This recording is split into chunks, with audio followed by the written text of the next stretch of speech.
para desarrollo? Ingeniería industrial. Historia. Turismo, recursos naturales. Sociología. Agronomía. Ya, entonces tenemos que un grupo interdisciplinario o multidisciplinario. Tenemos que los talleres, de hecho eso nos sirve bastante, ¿no? Pero antes, comenzamos con esto. A ver, ¿qué son los sistemas socioecológicos y si esos sistemas son sistemas complejos? Antes de comenzar con esto, sería bueno definir qué es un sistema. Un sistema es básicamente un conjunto de elementos que tienen una estructura y que tienen un mecanismo de función, ¿no? Entonces, tienen que tener estas tres características para que sea considerado un sistema. La composición no es más que los elementos que conforman ese sistema. Por ejemplo, el péndulo pues sería la bola, la pita y la base, ¿no? La estructura es la distribución o orden del sistema. No es lo mismo tener pues la base, el péndulo al costado de la base y la pita abajo. Eso ya no es un péndulo y ya no mantiene la función, ¿no? La estructura es lo que le da el orden al sistema y es la forma como están distribuidas sus componentes, ¿no? Y el mecanismo son básicamente las funciones que ocurren dentro del sistema. Por ejemplo, puede ser el movimiento, ¿no? En el caso del péndulo. Esa sería la función de este sistema simple. Y ya que dije simple, vamos a ver qué tipo de sistemas existen. ¿Vienes al taller? ¿El taller de resiliencia? Sí.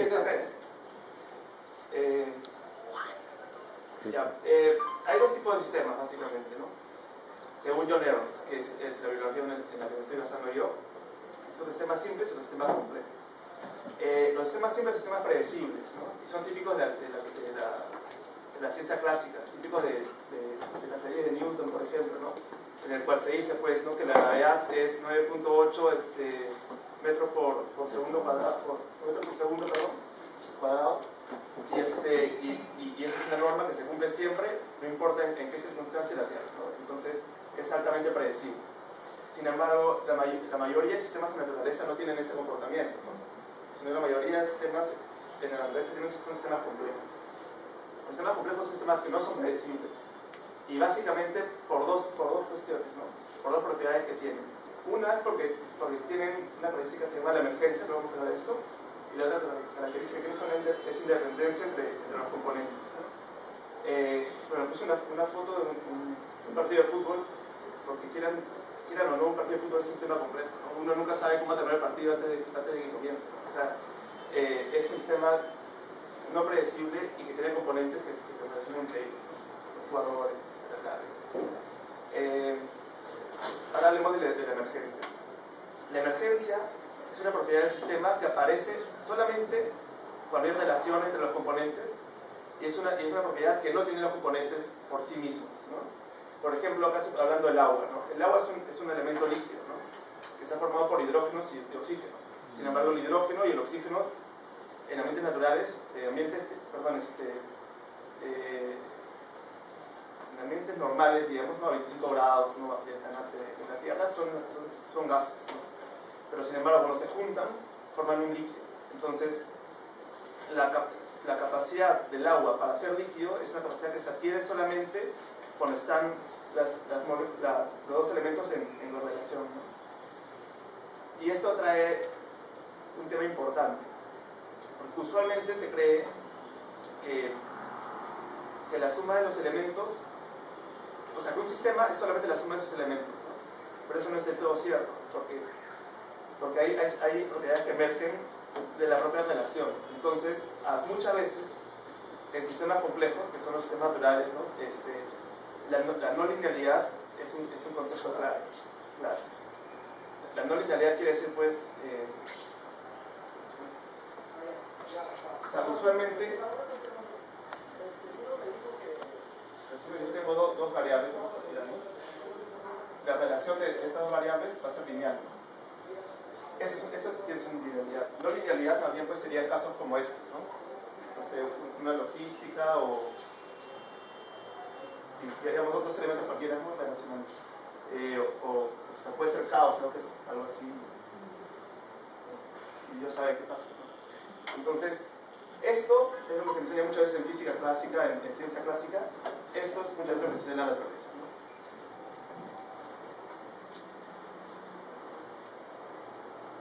Aparte de esto está la interdependencia. Un sistema simple, por ejemplo, como es una vara de metal, no es más que un montón de átomos de un elemento dado juntos, ¿no? Si tú sacas un par de átomos, en este caso metal, pues no hay relación entre, no hay un cambio del sistema, no hay un cambio dentro del sistema, ¿no? La estructura sigue siendo la misma, la funcionalidad sigue siendo la misma. Pero sin embargo, en un sistema complejo, como puede ser una red trófica de un sistema cualquiera, ¿no? Si tú sacas, por ejemplo, no sé, esa es una red trófica típica de cualquier ecosistema marino, ¿no? Si tú sacas, por ejemplo, el fitoplancton, ¿no? que es la base pues, de la cadena, pues seguramente colapsa el sistema. O sea, a lo que voy es que hay una relación con los otros componentes que no se da en el caso del metal, ¿no? Porque pues el metal no tiene esta interdependencia, que es básicamente la capacidad de relacionar con otros componentes del sistema. Y como es obvio, la mayoría de sistemas socioecológicos tienen esta característica, ¿no? Tienen una interdependencia entre componentes.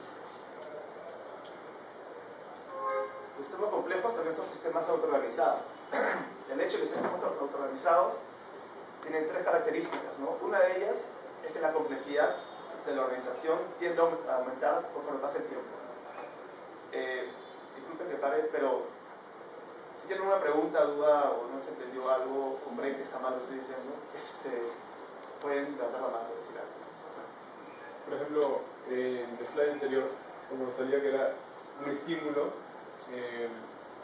o sea, creo que lo entiendo como relación, estímulo entendido como relación. Sí. O sea, un estímulo por una perturbación, tal vez. Sí, pero que tiene una relación a otra variable. Claro, el tema es si el estímulo o la perturbación tiene un efecto en las otras partes del sistema. Cuando yo tengo, no sé, yo saco este componente acá, ¿no? Digamos, es un estímulo a una parte del sistema, traficando esta parte. Que yo saqué este átomo de acá, ¿tiene relación con este átomo de acá? ¿O no? ¿Sabes? ¿Sí?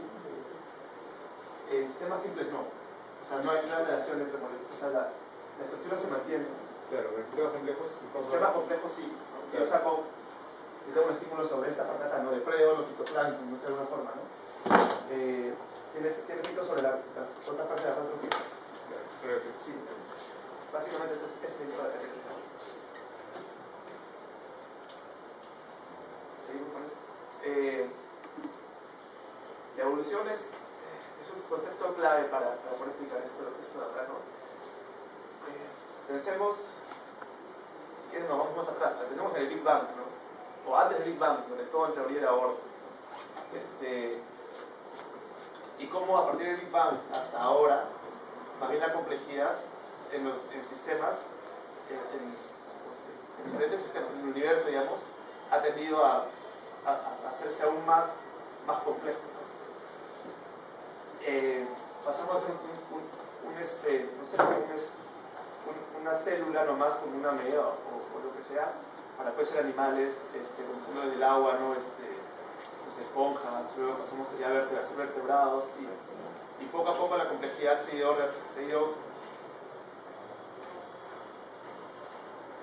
aumentando dentro del sistema. Y esto no sucede solamente en este caso, en los ecosistemas también sucede básicamente lo mismo, ¿no? El nacimiento de un ecosistema usualmente se llama sucesión, ¿no? Evolución se dice cuando son individuos o especies, y sucesión se habla es cuando hay un aumento de complejidad dentro de un ecosistema, ¿no? Usualmente se comienza en praderas, luego de la pradera, que no es más que pastos, pues aparece una nueva fase del sistema que puede ser, no sé, matorrales, que ya tienen pues arbustos, ¿no? Luego que son matorrales, pues es una sabana, luego la sabana pues ya puede ser un bosque tropical, ¿no? Usualmente esa tendencia en complejidad va en aumento, ¿no? Eso sucede, por ejemplo, si tú depredas el bosque amazónico, digamos que tú quemas el bosque amazónico. El bosque amazónico después de ser quemado, ser perturbado, no va a ser nuevamente de pronto bosque, ¿no? Sino tiene un proceso de sucesión, ¿no? de aumento de complejidad.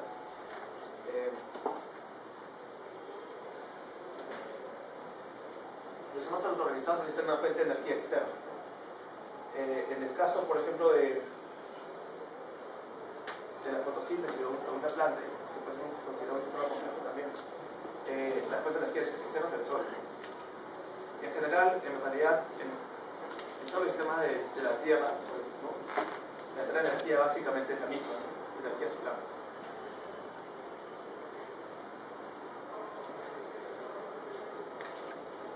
Pensemos otro ejemplo acá. Pensemos en su cuarto, ¿no?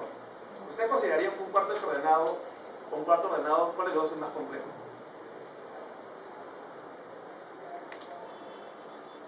Asumiendo que la complejidad sería el mismo sistema en dos estados distintos. ya, pero ¿cuál de los dos estados es más complejo? Es relativo. Ya. Claro, en el caso del cuarto. ¿Alguien más tiene algún opinión?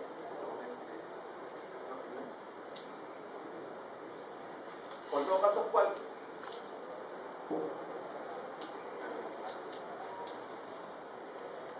¿Alguien tiene una más?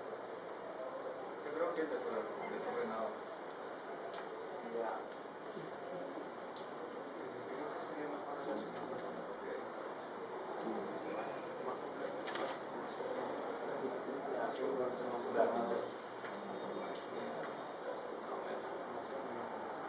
Claro.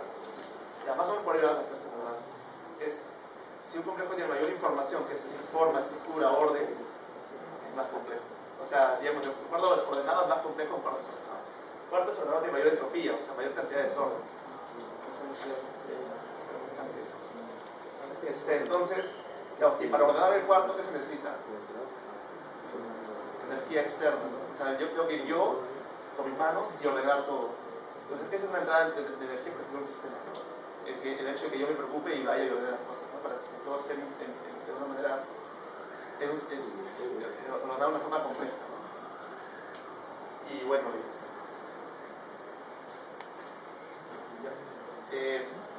los sistemas son auto-organizados, tienen también constricciones internas, ¿no? Leyes que se autoimponen. Por ejemplo, se llama, por ejemplo, la distribución de organizaciones urbanas, o sea, digamos, de distribución de personas, ¿no? Densidad urbana. Uno pensaría, ¿no? que si el mundo se llevase solamente por cuestiones de azar y de aleatoriedad, ¿no? Que en realidad, pues, la densidad urbana estuviese por todos lados distribuida de la misma manera, ¿no? en mismas cantidades. Sin embargo, una ley interna, por ejemplo, que se impone en los humanos es el hecho de aglomerarse, ¿no? Y eso se da, o sea, obviamente hay focos grandes de conglomeración de gente, ¿no? Es una ley, por ejemplo, que es una constricción, es una restricción que se pone al sistema y de alguna manera al final termina ordenando, ¿no? ¿no? El hecho de no el hecho de no irse a cualquier lado sino conglomerarse es una constricción, ¿no? Porque te limita hasta cierto punto, es una ley, ¿no? Que hace pues que se manejen ese tipo de distribución.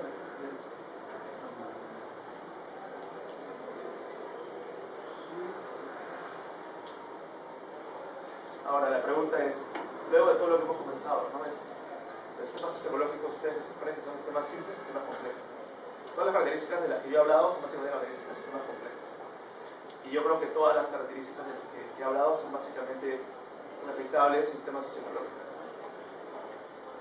¿Y qué es un sistema sociológico? No es más que un ecosistema interrelacionándose con un sistema social, que es pues, una sociedad, un asentamiento, en fin, ¿no? Congregaciones de personas.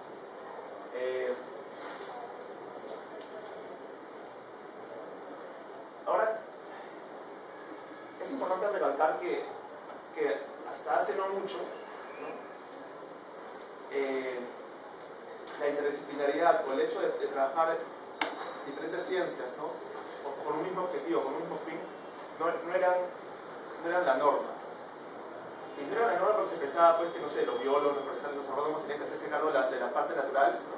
De gestionar la naturaleza, no había los sociólogos pues, gestionar sistemas sociales, nada más, ¿no? Y no se veía pues, esta relación entre las ciencias naturales y ciencias sociales, ¿no? Yo creo que lo importante del concepto de los sistemas sociológicos es que permiten de alguna forma básicamente se enfoca en relaciones, ¿no?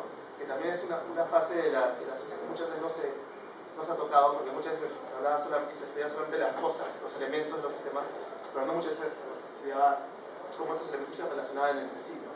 Entonces, el saber, para comenzar, de que los humanos modificamos, ¿no?, la naturaleza de muchas maneras y hace miles de años, es un ejercicio y es una cuestión que tiene que interiorizar muy desde el principio. Muchas veces se habla de las personas como si no fuesen naturales, como si fuesen artificiales, como si el humano fuese artificial de la naturaleza, ¿no? Bueno, no somos más que creación suya, o sea, ¿no? Y no somos más que, al final de cuentas, también animales hechos, ¿no?, en base a la evolución del sistema complejo llamado biosfera, ¿no?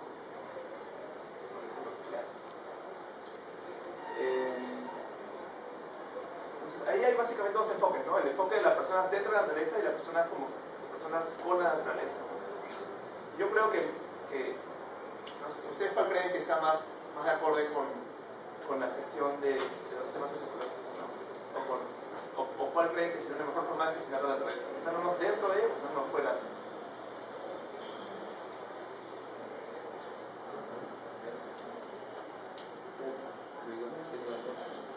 Pero eso sería dentro, digamos, porque hablaríamos probablemente más armónico, cosa que antes sí había esa concepción de nosotros formando parte de un todo, pero ya con la idea de Occidente de ponerlo por encima de todo, obviamente que ya no hay esa relación del hombre dentro de la naturaleza, sino del hombre con la naturaleza, o en sí, incluso ni siquiera con, encima de. Tiene que ver mucho con mentalidad.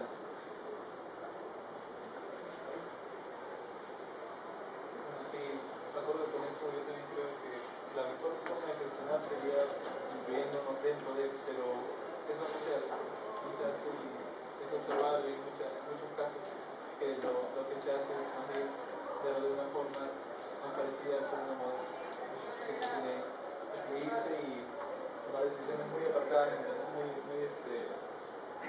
separando entre sus dos componentes. Sí, entonces... y unas cuantas preguntas, solamente para terminar ya y dejar que Paneco siga con la exposición. ¿Qué características pueden emerger en los sistemas socioecológicos? O sea, usualmente, cuando haces gestión de la naturaleza, cuando haces estudios de impacto ambiental, lo que se hace siempre es, se enumera un montón de variables y se ve solamente si es que esta variable que yo me dio supera el límite permisible que establece la norma. Ahí no estamos viendo ni una emergencia ni una relación entre componentes, estamos solamente hablando de una componente, cada componente por separado, y viendo si está por separado, pues está por encima del permitido, ¿no? Eso está bien, ¿no? O sea, por ejemplo, la cantidad de algas, ¿no?, y la cantidad de materia orgánica que puede tener o oxígeno adicional que puede tener una laguna, ¿están relacionados o no? Si están relacionados, ¿por qué lo mismo por separado? Entonces, más o menos por ahí va esa pregunta, ¿no? Otra pregunta que podemos hacer, ¿no? ¿Qué herramientas de la ciencia nos sirven para estudiar las relaciones entre componentes de los sistemas, ¿no? ¿Nos sirve modelar de manera simple los sistemas sociológicos o no nos sirve modelar como sistemas simples? ¿Qué tipo de estadística nos puede servir, ¿no? Esto lo dejo ya como preguntas sueltas para que ustedes, si tienen dudas, lo puedan buscar. La estadística no paramétrica, la estadística paramétrica. A ver, si no se puede predecir dentro de los sistemas sociológicos, ¿no?, porque son sistemas complejos, que es una de las premisas que dijimos. Si no puedo predecir qué va a pasar con el sistema que yo estoy conservando, entonces ¿qué hago con él, no? O sea, me voy al abandono y ya, si no puedo predecir qué va a pasar, lo dejo al abandono, ¿no? Y hago lo que le da gana. O de alguna forma también puedo yo modelar o trabajar con escenarios posibles, ¿no?, varios escenarios que podrían estar sucediendo. ¿Cuál es el enfoque que deberíamos tener, ¿no? Todas estas preguntas van a ser más o menos contestadas tal vez luego, algunas no se contesten nunca, pero bueno, al menos las dejamos, ¿no? Ya, y considerando la relación entre sociedad y naturaleza, ¿basta la multidisciplinariedad o es necesaria la interdisciplinariedad? ¿Alguien sabe cuál es la diferencia entre estos dos conceptos?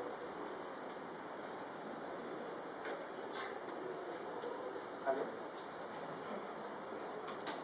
No importa si me equivoco. Creo que multidisciplinario sería, ahorita por ejemplo, que estamos diferentes con diferentes profesiones, se podría decir, o estudios, pero ya interdisciplinario sería una interacción entre ambas y cómo pueden funcionar adecuadamente. La interacción podría de alguna manera hablar un lenguaje común, y eso es difícil, porque poder instalar un lenguaje común de justamente varios especialistas que de una u otra manera, sea por historia, en fin, nos ha dado, es como que poner un F5, una actualización inmediata, en poco tiempo, y saber qué rayos dice el ingeniero, yo que soy un comunicador. Y eso es importante. La interacción necesariamente tiene que llegar al lenguaje común, al lenguaje común. ¿Cómo puede haber un compartir de conceptos o cómo pueden algunos conceptos que son propios de una disciplina de la otra pueden haber una inversión? No sé, por ejemplo, me acuerdo ahora de, no sé, pues si quiero estudiar, por ejemplo, digamos, un poco más de mi carrera, quiero ver cómo en el tema de los tributos en la colonia, necesariamente necesito tener conceptos de economía. Y por eso sale de una rama en la historia que es historia económica, y que es esta complejidad entre la historia y la economía. Sí, y además porque en el tema de soluciones, para responder un sistema complejo necesitas herramientas de una gama mayor, ¿no? Para poder usar el trabajo disciplinario, ¿no? Para un enfoque multidisciplinario, quizás de dos, podrías responder a un sistema complejo. Básicamente la multidisciplinariedad habla de un estudio en el cual ese estudio es visto de diferentes formas, ¿no? De diferentes disciplinas. Típico de un estudio de impacto ambiental, ¿no? Que se divide en la parte social y en la parte natural. Dentro de la parte natural se divide en la parte física, en la parte biológica. Dentro de la parte biológica se divide en, no sé, en la zoología y en la botánica. Dentro de la botánica se divide, pues, no sé, en angiospermas y gimnospermas, ¿no? Pero no sé, el especialista de gimnospermas nunca habla con el angiospermas, ¿no? Y el angiospermas no va a hablar con el con el sociólogo que tiene la parte social del estudio. Entonces, en un estudio multidisciplinario, claro, se ocupa desde bastantes enfoques, pero no hay comunicación entre los especialistas, ¿no? En cambio, un estudio interdisciplinario es todo lo contrario, bueno, es todo lo contrario, ¿no? Es más bien un estudio que tiene un enfoque, ¿no? Que ha sido trabajado en conjunto desde todas las disciplinas, ¿no? Entonces, esa es básicamente la diferencia, ¿no? Yo creo que no basa la multidisciplinaridad para el estudio de los temas socioecológicos, ¿no? Sino más bien deberíamos estar al otro lado, ¿no? En la interdisciplinaridad, ¿no? Que básicamente es lo que esperemos usted hoy en el taller. Y ya, acá se acaba mi presentación. Lo dejo una frase nomás de una editorial de Nature. Lo traduje yo, así que está bien. Es la editorial, ¿no? Ustedes saben pues, que dentro de ciencias la otra lista más importante son Nature y Science, ¿no?